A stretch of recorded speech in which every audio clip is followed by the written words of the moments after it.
Class 10th social science त्रैमासिक परीक्षा। इसका प्रश्नोत्तर करते हैं। पहला प्रश्न है, निम्नलिखित में से किसने गैरीबाल्डी की जीवनी लिखी थी? तो इनकी जीवनी लिखी थी लाला लाजपत राय ने। मेजनी की भी जीवनी पूछा जाता है, तो इनकी मेजनी की जीवनी विनायक दामोदर सावरकर ने लिखी थी।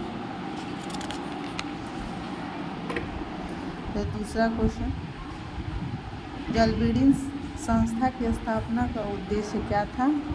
तो आर्थिक हितों की सुरक्षा के लिए जलबीडिन संस्था की स्थापना किया गया था। तीसरा, यूनान के स्वतंत्रता संग्राम में किसकी पराजय हुई थी? तो तुर्की की पराजय हुई थी। 4 नंबर है आपका, लेनिन का उत्तराधिकारी कौन था? तो लेनिन का उत्तराधिकारी स्टालिन था। क्रीमिया युद्ध में किसकी पराजय हुई थी? तो क्रीमिया युद्ध में रूस की पराजय हुई थी और यह पेरिस की संधि के साथ समाप्त हो गया था। यह युद्ध 1856 में पेरिस की संधि के साथ समाप्त हो गया था। यंग यूरोप की स्थापना किसने किया था? तो यंग यूरोप की स्थापना मेजनी ने किया था। यंग इटली की भी स्थापना मेजनी ने ही किया था। 7 नंबर, विक्टर एम्यूल ने प्रधानमंत्री पद पर किसे नियुक्त किया था? तो काउंट काबूल को प्रधानमंत्री के पद पर नियुक्त किया था। 8 नंबर क्वेश्चन, रूस में जार का अर्थ क्या होता था? तो रूस का सम्राट। वियना कांग्रेस की अध्यक्षता किसने की थी? मेटरनिख ने किया था। 10, किस संधि के साथ जर्मनी का एकीकरण पूरा हुआ था? तो फ्रैंकफर्ट की संधि 1871 में हुआ था। इसी संधि के साथ जर्मनी का एकीकरण पूरा हो गया था। यह संधि फ्रांस और जर्मनी के बीच हुआ था। 11 नंबर क्वेश्चन, 1917 की रूसी क्रांति के समय किस जार का शासन था? तो निकोलस द्वितीय रूस का अंतिम सम्राट था, जिसने 1917 में गद्दी छोड़ी और 1917 की फरवरी क्रांति में जारशाही शासन का अंत भी हो गया था।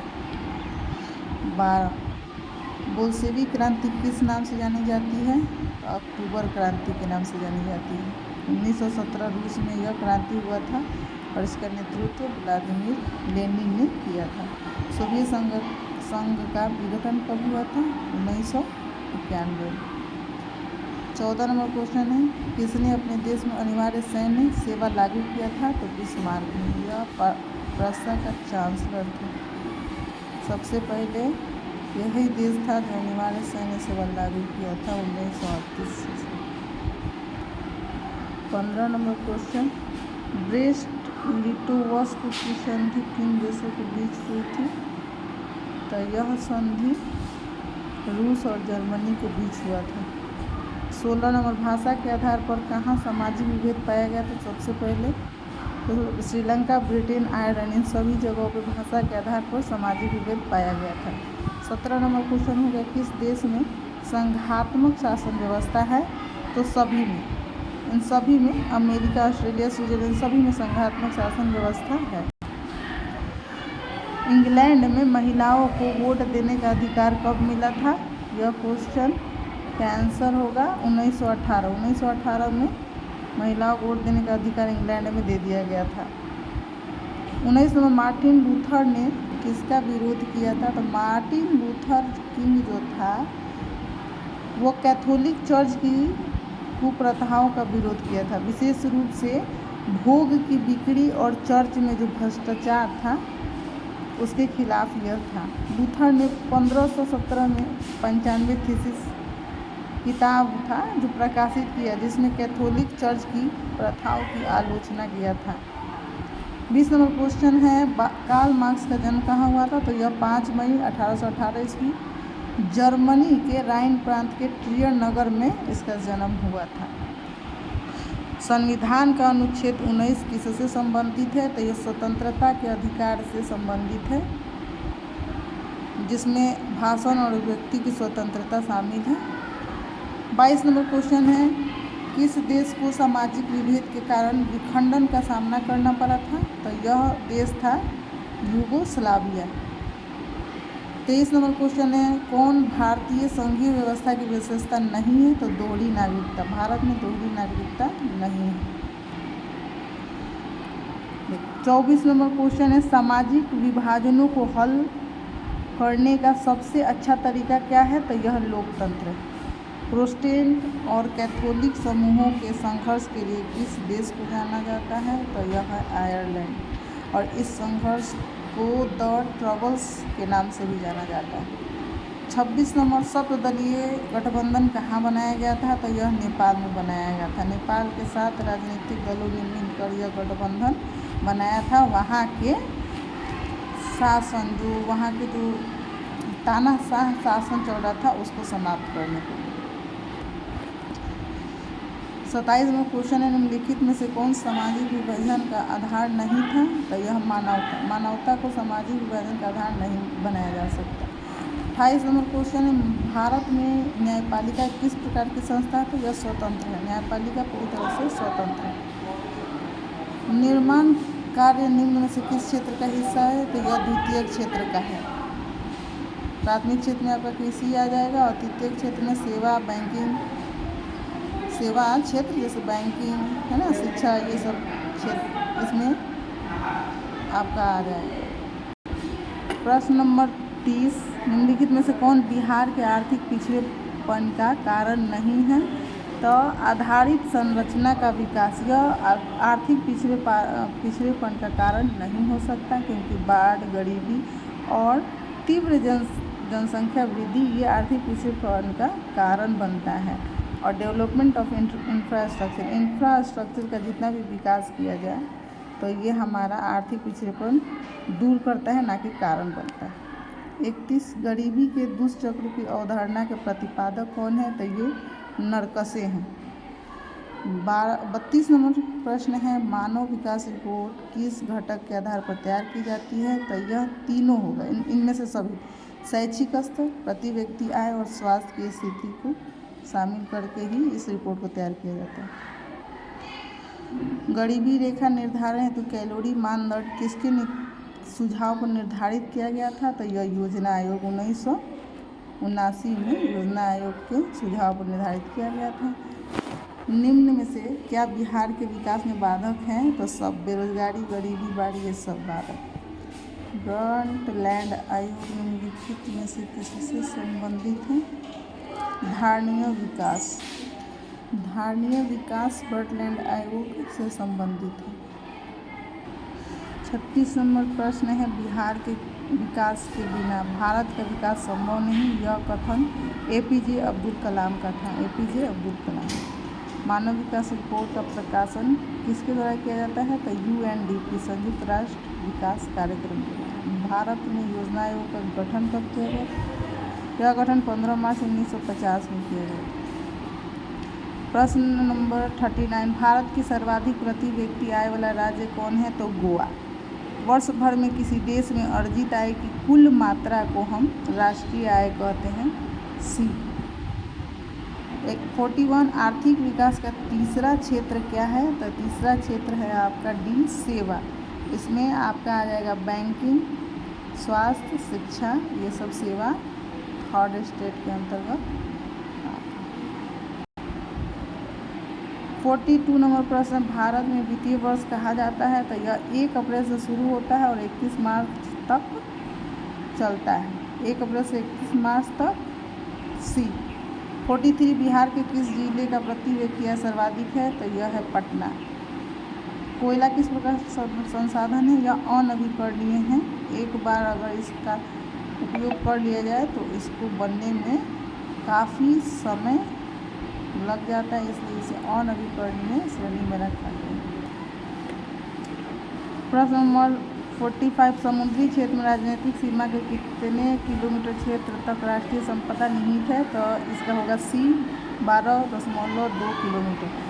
46, प्राकृतिक संसाधन इनमें से नहीं है। कौन? नगर नहीं है, क्योंकि वन, नदी, खनिज ये सब प्राकृतिक संसाधन है। 47 सोपानी कृषि किस राज्य में प्रचलित है? तो उत्तराखंड डी। 48 पंजाब में भूमि निम्नीकरण का मुख्य कारण क्या है? अधिक सिंचाई। वहाँ सबसे अधिक सिंचाई होता है जिसके कारण भूमि की स्थिति खराब हो जाती है। काली मिट्टी का दूसरा नाम क्या है? तो यह रेगुर मिट्टी भी। वह कौन सा रसायन है जो मेढक के प्रजनन को नष्ट कर देता है? तो C&D। बिहार में अति जल दोहन से किस तत्व का संदूषण बढ़ा है? तो आर्सेनिक का संदूषण सबसे अधिक बिहार में बढ़ा है। प्रश्न 42 इंदिरा गांधी नहर किस राज्य में स्थित है? तो यह राजस्थान में राजस्थान नहर के नाम से भी जाना जाता है। 53 निम्न में से कौन जीवाश्म ईंधन है? तो यह सब है पेट्रोलियम, कोयला, प्राकृतिक, यह सब जीवाश्म ईंधन। 54 आपका 54 नंबर प्रश्न है, बाघ परियोजना की शुरुआत कब हुई थी? तो 1973 में। ठीक है, इसका आंसर हो जाएगा बी 1973 में, 1973। प्रश्न नंबर 55 हो गया आपका, आयुर्वेद के जनक कौन है? तो बी धन्वंतरी। 56 काजीरंगा राष्ट्रीय उद्यान कहाँ स्थित है? तो यह हो जाएगा आपका असम में, ब्रह्मपुत्र नदी के किनारे यह स्थित है और एक सींग वाले गैंडे के लिए सबसे अधिक प्रसिद्ध है काजीरंगा उद्यान।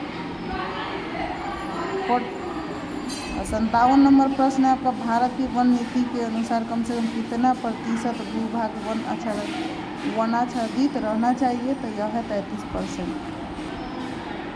58 प्राकृतिक गैस किस खनिज के साथ पाया जाता है? तो इसका हो जाएगा आपका पेट्रोलियम भी। कपास की खेती के लिए कौन सी मिट्टी उपयुक्त है? बी रेगुर मिट्टी।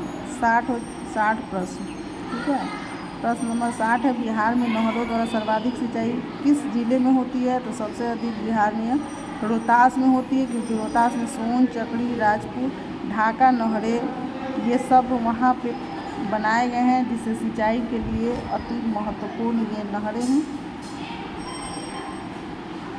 61 प्रश्न, कहलगांव तापीय विद्युत परियोजना कहाँ है? तो यह भागलपुर में है। कोयला आधारित बिजली परियोजना है जो NTPC के अंतर्गत आती है।